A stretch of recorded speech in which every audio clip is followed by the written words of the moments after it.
ishte kërkesa e zotit Thaçi që absolutisht nuk mund të nëshuar ndonjë marrëveshje tjetër në e cila nuk parashikon një pavarësi votës dhe gjykatës, sidomos gjykatës duhet dëshmuar me argumente përgjegjësinë komanduese. Kërretu që ky sot që kemi në dhomat e specializuara të akuzuar, akuzohen për një përgjegjësi komanduese. Neve nuk duhet të na vjen keq të tregojmë një realitet të luftës së OQK-s. Na jemi dëshmitarë dhe vetë drejt për drejt që kemi qenë pjesë e atij realiteti fizikisht, se OQK-ja nuk ka pas mundësi ushtarake, njerëzore, teknike për me një kontroll efektiv në teren, as më tepër një komandë ushtarake të caktuar.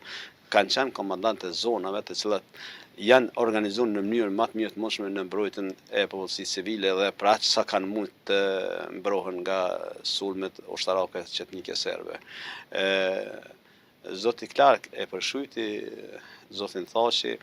si një djalë të ri, moshës së re, që duket që nuk ka qenë pjesë e luftës. Edhe më shumë e përshkryti në Rambojë si një lloj diplomati në kuptimin e asaj që ishte jashtëzakonisht i montur në deklarimet e tij, ishte jashtëzakonisht i pjekur, kishte një civilizim që thënë me të mund të komunikonte pjesërisht gjermanisht, por edhe Clark e tha që gjermanishtën e komunikojnë në pak, edhe ekzistoi të gjitha këto i kishte kriju këtë përshtypje gjatë kohës konferencës së Rambojës, e cila zgjati që dihet e dimë edhe ne edhe u zgjati me 10 plasmatit dhe tamam në faktorën ndërkombëtar është bind se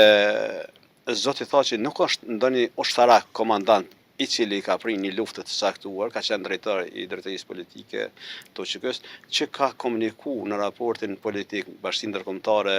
dhe realiteti çka po ndodh në terren. Dhe fakti që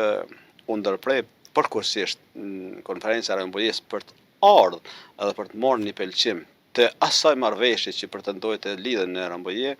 ishte kërkesa e zotit Thaçi që të vjen në bazë dhe të bisedon me djemt e luftës, me komandant që e kemi këtë situatë në raportin ndërkombëtar. Kjo tregon se zoti Thaçi nuk ka pas mundësi të vendos vetë kokën veti pa ardhur me marrë një mendim të bazës të djemve ku ishin në front të luftës që mbronin pragun e shtëpisë. Në anën tjetër, ishte kërkesa e zotit Thaçi që absolutisht nuk mund të nëshuar ndonjë marrëveshje tjetër në e cila nuk parashikon një pavarësi të caktuar të Kosovës për një periudhë të caktuar.